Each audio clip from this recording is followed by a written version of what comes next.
Ever wondered how to effectively communicate your observations and advice to a student pilot without discouraging them? Well, the secret lies in the power of constructive feedback. It's a crucial tool in the development of student pilots and plays a significant role in shaping their psychology and motivation. Constructive feedback can be a beacon of light, guiding their learning journey, or it can be a wrecking ball, obliterating their confidence.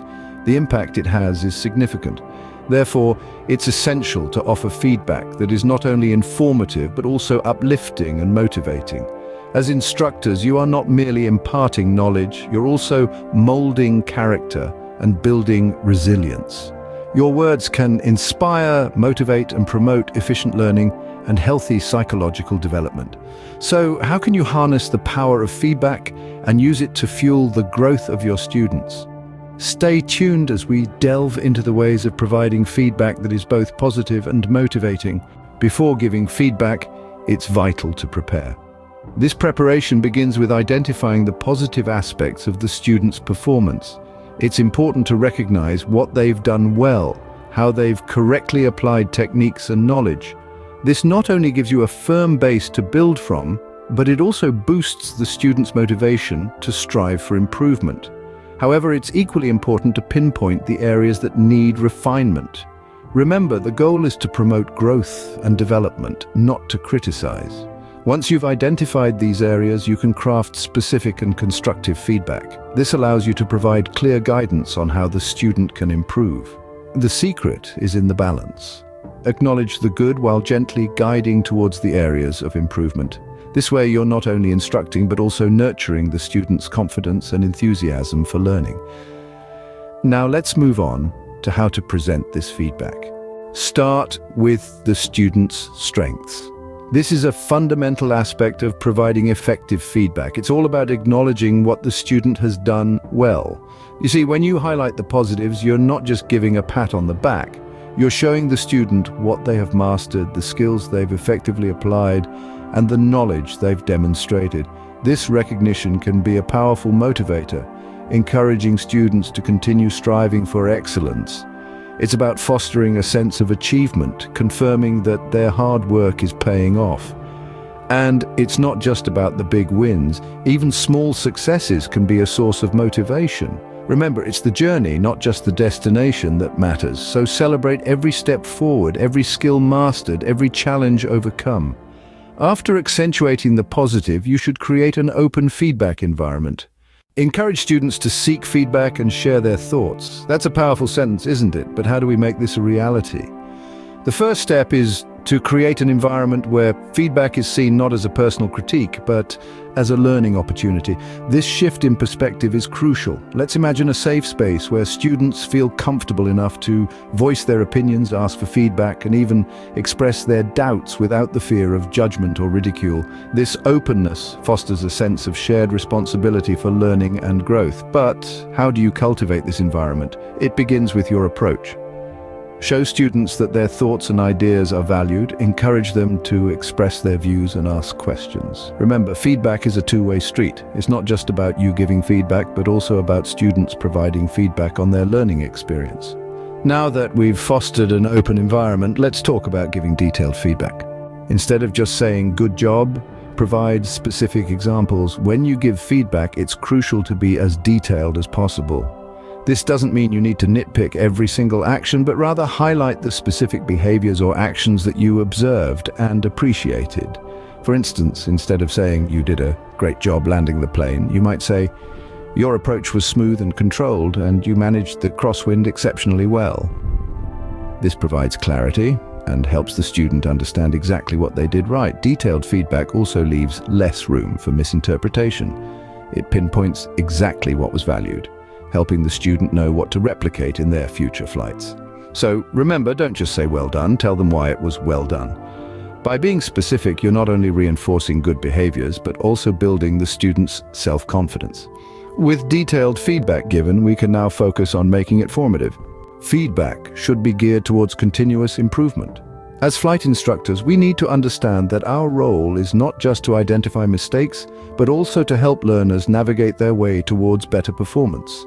Instead of merely pointing out what went wrong, Let's shift our focus towards suggesting concrete ways to correct these missteps. For instance, if a student pilot struggles with landing techniques, don't just say, "Your landing needs work." Instead, provide specific guidance like, try to keep your approach slower and aim to touch down closer to the runway's start. This approach not only pinpoints the areas for improvement, but also empowers the learners with actionable steps they can take. Remember, the essence of formative feedback lies in its ability to shape the learner's progress, turning every mistake into an opportunity for growth and development. Now that we've discussed formative feedback, let's move on to feedback through questioning. Instead of just providing answers, use questions. This approach sparks critical thinking and encourages self-evaluation, which are essential skills in aviation and life. Questions can be a powerful tool to involve students in the learning process. But how can we do this effectively? First, ask open-ended questions that prompt reflection. For example, instead of asking, "Did you do a good landing?" ask, "What do you think about your landing?" This encourages the student to analyze their performance and understand the areas they need to improve. Next, use probing questions to delve deeper. Why did you choose that approach? Or what would you do differently next time? These questions push students to think critically about their decisions and actions. Finally, remember to give students time to think and respond. Reflective thinking requires time and patience, so let's not rush the process. With our questioning technique mastered, let's look at providing feedback on progress. Over a longer period, highlight the progress that students have made. This is an integral part of providing feedback. Recognizing and celebrating the strides a student has made in their journey can significantly boost their morale and confidence. It's about more than just acknowledging a job well done. It's about showing them how far they've come, the obstacles they've overcome, and the skills they've developed. This type of feedback can be a powerful motivator. It tells students that their efforts are paying off, that they are moving forward, and that they're growing as individuals and as future pilots. It validates their hard work and encourages them to keep pushing, to keep learning, and to keep striving for excellence. Remember, progress may not always be linear, but every step forward, no matter how small, is a victory worth celebrating. Now that we've talked about feedback on progress, let's move on to aspirational feedback. Encourage students to share their dreams and goals. This is the essence of aspirational feedback. It's about understanding the ambitions that fuel their determination to fly. When you know what your students yearn for, feedback can be tailored to reflect how their current actions are bringing them closer to their aspirations. Let's say a student dreams of being a commercial pilot. If they've shown improvement in handling complex flight scenarios, highlight this. Make it clear that such progress is crucial in the commercial aviation world. This approach not only validates their efforts, but also connects their present actions to their future goals. The beauty of aspirational feedback is that it motivates students to strive harder. It creates a clearer picture of the destination they're working towards, making the journey seem more worthwhile. It adds a layer of personal significance to their accomplishments, fostering greater dedication and resilience. Having discussed aspirational feedback, we'll now move on to individualized feedback. Understand that each student is unique. This is a principle that is at the heart of effective teaching. It's essential to remember that each person brings a unique set of experiences, skills, and perspectives to the table. Therefore, it is crucial that the feedback given is tailored to each student's individual learning style, personality, and needs. Imagine trying to fit a square peg into a round hole. That's what it's like when feedback isn't individualized. It might not resonate and therefore won't be as effective as it could be.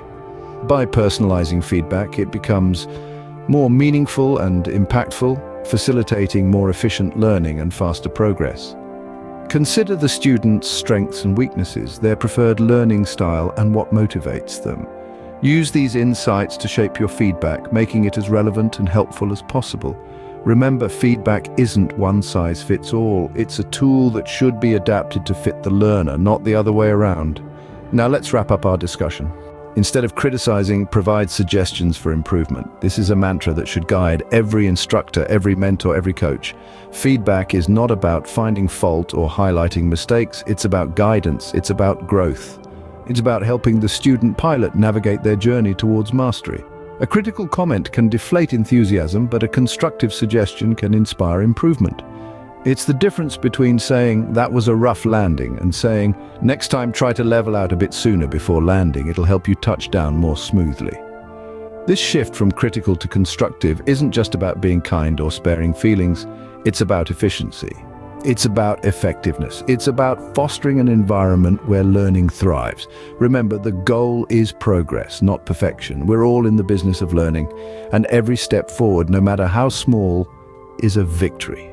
By providing feedback in a positive and motivating manner, instructors can contribute to the development of students' self-confidence, increased performance, and a positive attitude towards learning and personal development.